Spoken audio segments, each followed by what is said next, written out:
What's up, everybody? Man, it's your boy, Mr. Duke. I coming at y'all with another video, man. And today I'm going to talk about, it looks like the Philadelphia Eagles will release wide receiver Alshon Jeffery, which all moves, of course, can't be made official till the start of the new year, March 17th. But it looks like the Eagles do plan on releasing them. But before I get into this video, man, for everyone, if you want to follow me on my social media platforms, Facebook, Instagram, TikTok, I'm going to have all that information down in the description box. May not always get a chance to respond to questions and comments on these videos, so feel free to DM me whenever I get a chance to. I'll get back at you. Come holler at your boy, yo. Before I get into my thoughts on this and how I think it's clearly at least 1, maybe 2 years too late to make this move, I do, however, want to thank Alshon Jeffery for the 2017 Super Bowl. Clearly, with him and a bunch of players probably coming up, I'm gonna have to do the same thing. That year he got off to a very, very slow start. He was the top wide receiver target on the market that season. Originally signed like a 1-year, $14 million deal with us. But, like I said, also got off to a very, very slow start. But, in the middle of the season, he started hitting his stride and he started being every bit of that #1 receiver that we paid for, and how we extended him. And I mean, he was really good in the playoffs, particularly that NFC Championship Minnesota Vikings game. He had some nice catches in the second half against Atlanta, but against Minnesota, he was very, very good. 2 touchdown catches, including one where he just had these strong hands to just snatch that thing and hold it over his head as Trey Waynes tried to knock it away. And of course, in the Super Bowl, he only had 2 catches, but they were 2 extremely, extremely impactful catches. The first catch was the first touchdown of the game.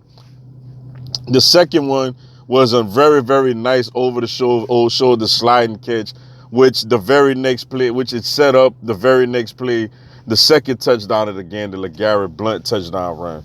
So I thank him for that, yo. After that, it slowly went downhill for Alshon, yo. The following year, he had, he missed a few games to start. Then he had a couple of decent moments, but we all gonna remember him that season for the terrible drop against the New Orleans Saints when Nick Foles hit him right in the hands, where a lot of us believe, including myself, that, if he catches that ball, we got a great chance to win that game. And get to another NFC Championship, possibly another Super Bowl appearance. But after that ball goes through his hands, it just goes pretty much downhill from there. Last year, a year after that, just a bunch of injuries. Howie gives him a ridiculous contract, restructure right before the season, which made it kind of hard to get rid of him. And, had a couple of touchdowns the first game, and then just had injuries, was in and out the lineup.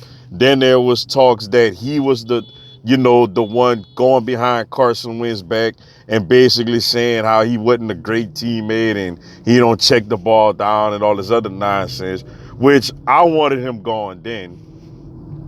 Then this year, misses a lot of the season to start. Travis Fulgham is playing pretty doggone well, but of course, what we do, we got to pay homage to guys like Jason Peters and Alshon Jeffery when clearly they don't deserve to be out there. We put them out there anyway because they're making good money. And he basically took snaps away from Travis Fulgham, and, it helped contribute to a 4-11-1 season. So, look, man, he should have been going after last season. I know they didn't want to swallow the money, but they sure as hell swallowing it with Carson Wentz right now. So he should have been going after last season.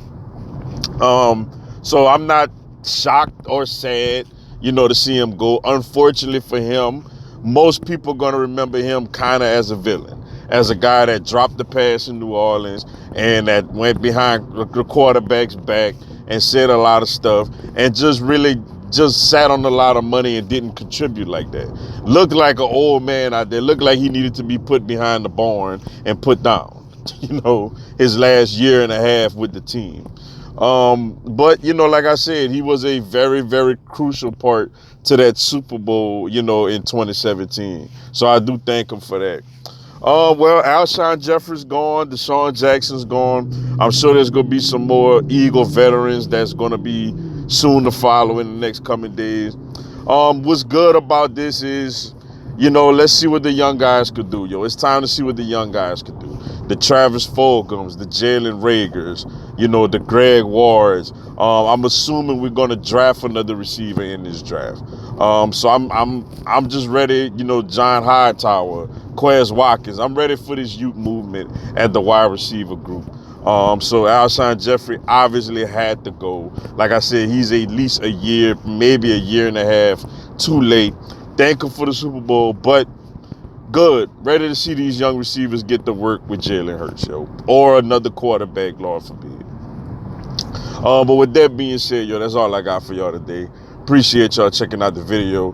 Hit the like button for your boy. Give me a subscribe. I'm going to have Philadelphia Eagles and NFL content throughout the year. Also, tonight at 7 p.m. Eastern, 6 Central, 4 Pacific, I'm going to do a live Q&A. Y'all come on there, ask me anything, tell me anything. I answer your questions, respond to your comments, and give you a shout out on the live, yo. Y'all should join me. It'll be some good stuff. Until then, yo, y'all have a blessed one. Fly, Eagles, fly.